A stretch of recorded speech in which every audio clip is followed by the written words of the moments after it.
आतापर्यंतच्या इतिहासामध्ये महानगरपालिकेवर कर्ज झालेलं नव्हतं. तर पिंपरी चिंचवडची अजितदादा नसताना जी दशा झालेली आहे, अजितदादांच्या पॅटर्नमुळे तर ही नावं पुढे आली. या शहराच्या नावलौकिकात भर टाकण्यासाठी नेमकं काय आवश्यक आहे याचं भान ठेवून त्यांनी अनेक मोठे प्रकल्प या ठिकाणी, अवघ्याच 6.25 लाख लोकसंख्या असलेल्या शहरामध्ये 250 बेडचं हॉस्पिटल वायसीएम सारखं बांधलं. अजितदादांना बघून यावेळेस मतदान लोक करणार. नमस्कार. आता पिंपरी चिंचवड बोलणार या कार्यक्रमामध्ये आपलं स्वागत आहे. पिंपरी चिंचवड मधला प्रभाग 17 हा सध्या चर्चेचा विषय ठरतोय. त्याचं कारणही तसंच आहे. आपल्यासोबत आता पिंपरी चिंचवडच्या राजकारणासह कला क्षेत्र आहे, संस्कृती क्षेत्र आहे आणि त्या क्षेत्रामध्ये मोठं योगदान असलेलं व्यक्तिमत्व आहे. आपल्यासोबत भाऊसाहेब भोईर आहेत. सर्वप्रथम तुमचं खूप खूप स्वागत. निवडणुकीच्या रिंगणात यावर्षी आहात. तुमचं पॅनलही आहे, त्याच्यावर आपण चर्चा करणारच आहोत. पण सर्वप्रथम तुमचं योगदान आम्हा सर्वांनाच ठाऊक आहे आणि आता निवडणुकीच्या रिंगणातही आहात. काय भावना आहे? हा नमस्कार. पहिलं आपलं मी मनापासून धन्यवाद देऊ इच्छितो की तुम्ही मला आणि शेखर चिंचवडे यांना आमंत्रित केलं.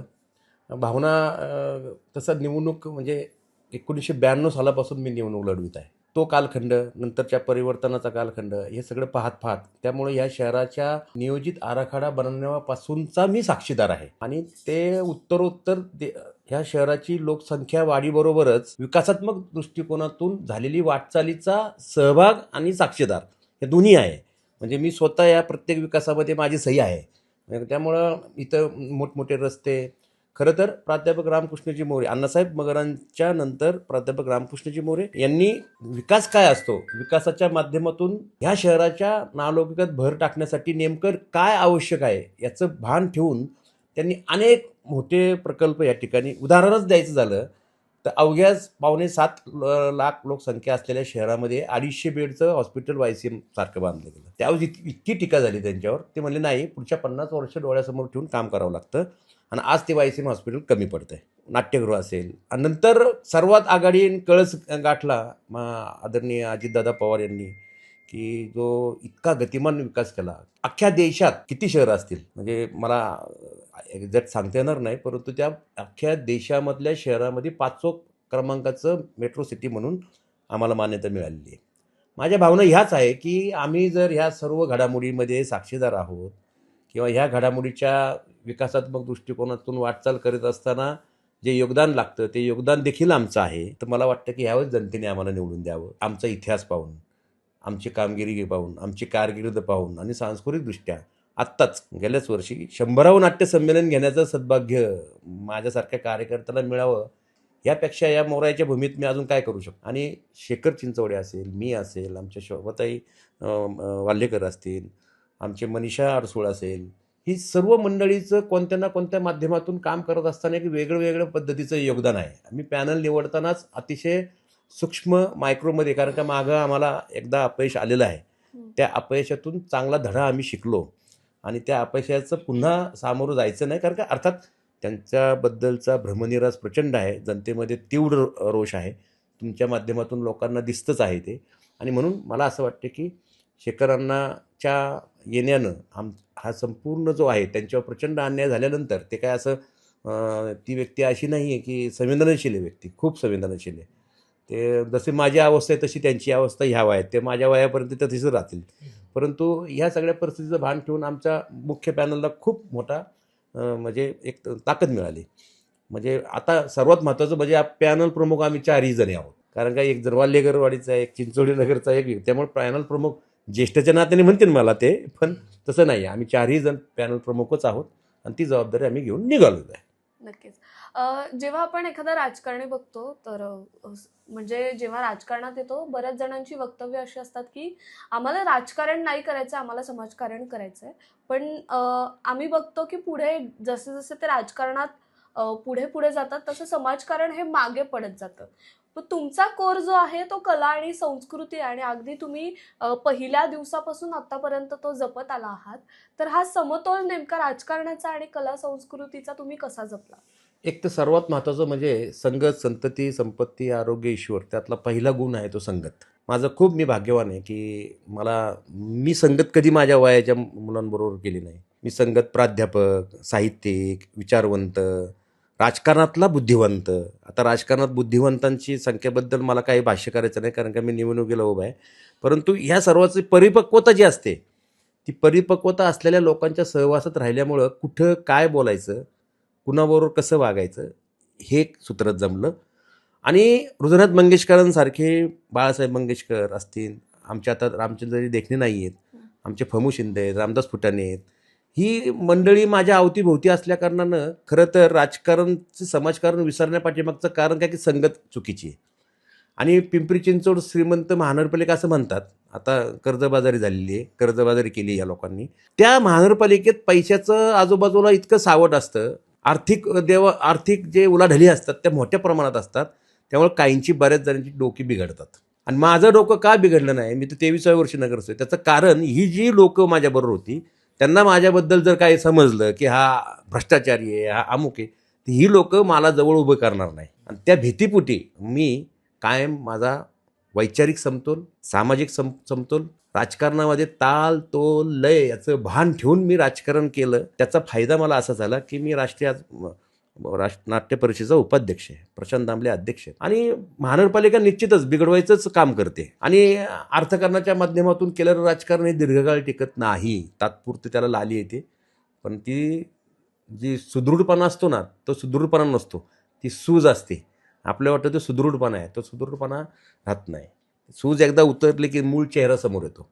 आता हे सूज उतरायचं काम चालू झालेलं आहे.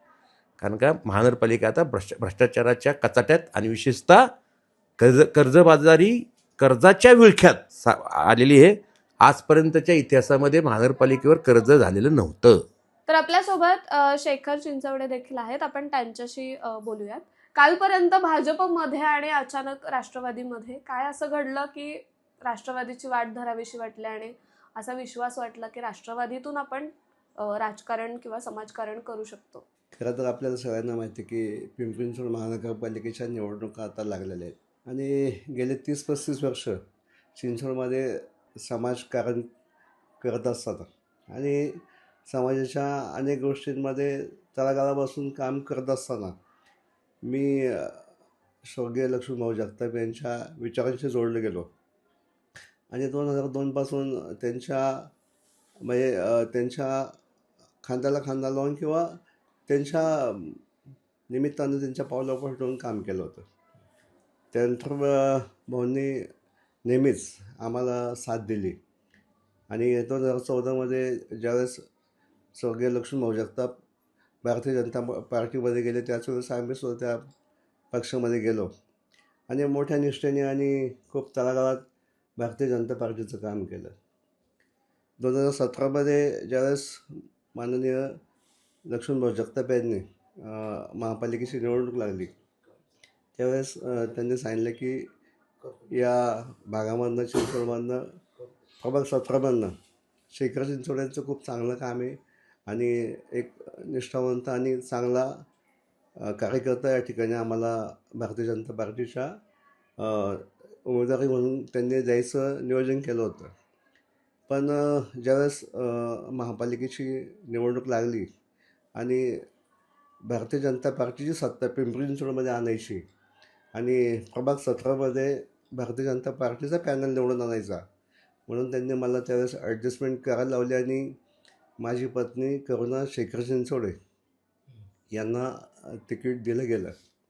खरं तर माझी इच्छा होती की ज्यावेळेस मी 30-35 वर्ष या भागामध्ये काम करतो, तळागाळातील लोकांसाठी, सर्वसामान्य लोकांमध्ये मिसळून मी काम करतो, तर त्यावेळेस मग ते तिकीट डावललं गेलं आणि मला महिला द्यायला लावली आणि त्यावेळेस मी महिला दिली, ॲडजस्टमेंट केली. त्यानंतर आता ह्या गोष्टीला 8.5 वर्ष आली जवळजवळ. इलेक्शन लांबले, मधल्या काळामध्ये कोविड आला, कोविडच्या नंतर प्रशासन आलं आणि इलेक्शन लांबल्या. आत्ता ज्यावेळेस इलेक्शन ची वेळ आली आणि ज्यावेळेस भारतीय जनता पार्टीकडं आणि आपल्या माध्यमातून चिंचवड विधानसभेच्या आपल्या आमदारांकडून ज्यावेळेस मी तिकिटाची मागणी केली, त्यावेळेस तिकीट मला देऊ अशी आश्वासन यावेळेस दिलं गेलं होतं. पण ज्यावेळेस काल आपण पाहिलं सगळ्यांनी की तिकिटाचा दिवस आला, ज्यावेळेस AB फॉर्म देण्यात आले त्यावेळेस पुन्हा एकदा मला महिला घेण्यासाठी त्यांनी आग्रह केला. पण मी त्यांना आधीच सांगितलं होतं की माझं काम आणि माझी भारतीय जनता पार्टीचं जे काय तळागाळात मी काम केलेलं आहे, तर मी त्यांच्याकडे विनंती केली होती की मला आपण ते उमेदवारी द्यावी. पण काल पाहिलं आणि त्याचं वेळेस असं जाणवलं की ही भारतीय जनता पार्टी आपल्याला ही AB फॉर्म देत नाही आहे. हं. आणि मग मी निर्णय घेतला की आता हे तर थांबायचं नाही. का तर अनेक आपण पाहिलेलं आहे की अनेक निष्ठावंत जी लोकं होती, ही आत्ता ह्या कालच्या ह्याच्यामध्ये डावलली गेली. डावलली.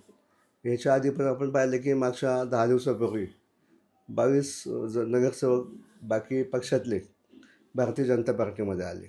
आणि म्हणून ज्या पक्षासाठी आपण निष्ठेने काम केलं, ज्या नेत्यासाठी आपण निष्ठेने काम केलं, त्या पक्षाने त्या नेत्यांनी आपल्याला फसवलं किंवा त्यांनी आपल्याला विश्वासात न घेता आपली म्हणजे खूप मोठी फसवणूक या ठिकाणी केली. आणि त्यामुळे आपल्याला पदाची अपेक्षा नव्हती, पण एक या भागामध्ये चांगलं काम करण्यासाठीची जी काही इच्छा होती, त्या इच्छेसाठी मी शेवटी आपल्याला सगळ्यांना माहिती आहे की ज्यावेळेस स्वर्गीय लक्ष्मणभाऊ जगताप राष्ट्रवादी काँग्रेस पार्टीमध्ये होते, ते या पिंपरी चिंचवडचे अध्यक्ष झाले होते. त्यावेळेस त्यांच्या कमिटीमध्ये मी काम केलेलं आहे. आणि तेव्हापासून खरं तर आम्ही राष्ट्रवादी काँग्रेस पार्टीची सगळी मंडळी होतो. आणि आत्ता या ठिकाणी आम्ही ज्यावेळेस तिकीट मागितलं, तिकीट दिलेलं आहे, AB फॉर्म दिला नाही आमच्या हातामध्ये. शेवटी आम्ही या ठिकाणी निर्णय घेतला की ज्या शहराचं विकासाचं मोठं योगदान आपल्या राज्याचे माजी उपमुख्यमंत्री माननीय अजितदादा पवार यांनी केलं, आम्ही त्यांच्याच पावलावर ठेवून शेवटी काल राष्ट्रवादी काँग्रेस पार्टीचं या ठिकाणी आम्ही उमेदवारी घेतली. आणि दादांनी पण आमच्या कामाच्या ह्या सगळा जे पाहिलं की एक चांगला माणूस राष्ट्रवादी काँग्रेस पार्टीमध्ये येतो आहे, त्यांनी लगेच उमेदवारी घोषित केली. हे पुणे म्हणा, पिंपरी चिंचवड म्हणा, जसं कला संस्कृतीचं शहर म्हणून ओळखलं जातं, तसंच पिंपरी चिंचवडची एक वेगळी ओळख आहे. कामगार नगरी म्हणून ओळखलं जातं. पुण्यातून अनेक लोक पिंपरी चिंचवडमध्ये नोकरीसाठी येतात. पुणे म्हणण्यापेक्षा भारतभरातून येतात. आणि IT सेक्टर आहे तिकडे. तर येत्या काळामध्ये या कामगारांसाठी किंवा नोकरदार वर्ग जो आहे त्यांच्यासाठी काय विजन असेल? आपण पाहिलं की ही पिंपरी चिंचवड ही औद्योगिक वसाहत आहे. आणि गेले 35-40 वर्षापासून अनेक कंपन्या, मोठ्या मोठ्या कंपन्या या शहरामध्ये वसलेल्या आहेत. आणि खरं तर आमचा जो प्रभाग 17 आहे, जवळजवळ 70-80% हे या भागामध्ये कामगार राहतात.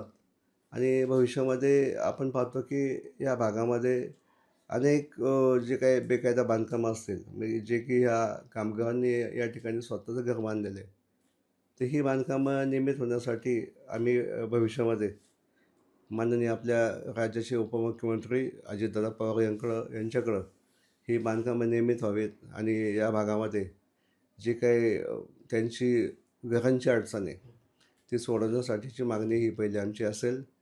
त्याचप्रमाणे त्यांना ज्या ज्या काय सुविधा लागतील, आपण पाहतो की फक्त आता कुटुंब हे फक्त त्या कामगारांच्या जे काही महिन्याची सॅलरी असते त्यावर ते चालत नाही. मुलांचं शिक्षण असतं, त्यांच्या वैद्यकीय सेवा असतात, हे देण्याचा आम्ही प्रयत्न या ठिकाणी नेहमीच करू.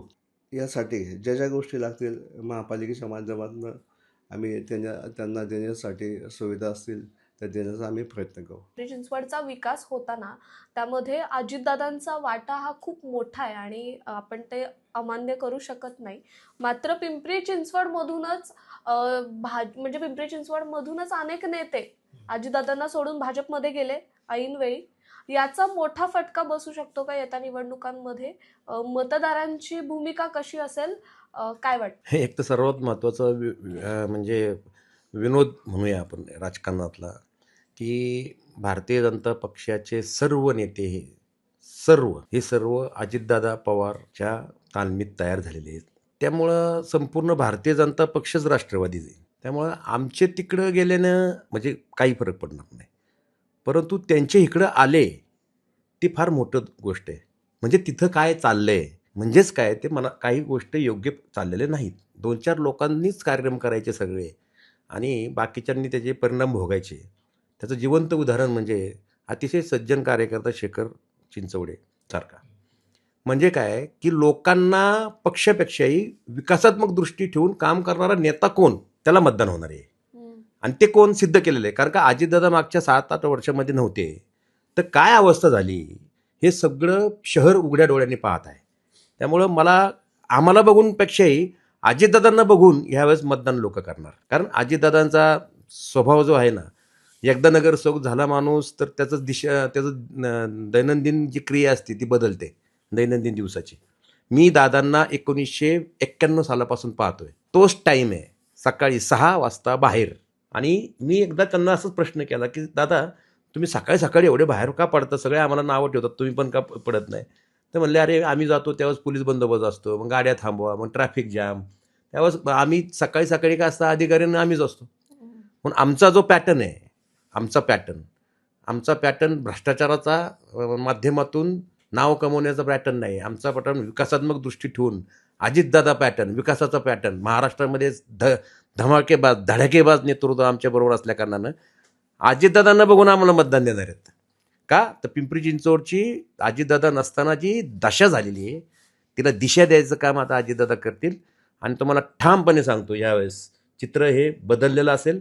अजितदादा पुन्हा राष्ट्रवादी, हे जे आमचं हे ना सॉन्ग आहे, तिथं पुन्हा अजितदादा आणि पुन्हा राष्ट्रवादीच्या माध्यमातून अजितदादा.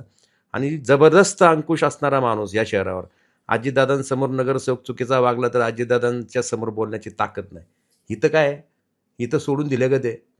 कुणी काही करतंय, कुणी कशा पद्धतीने 4-2 लोकच लोकच काय करायचं ते करतायत. आणि महानगरपालिका कर्जाच्या विळख्यात आहे आज. यानंतर त्यामुळं लोक पस्तवलेत. खरं तर 4 वर्ष लेट झालं, आता रिझल्ट तुम्हाला लगेच मिळाला असता.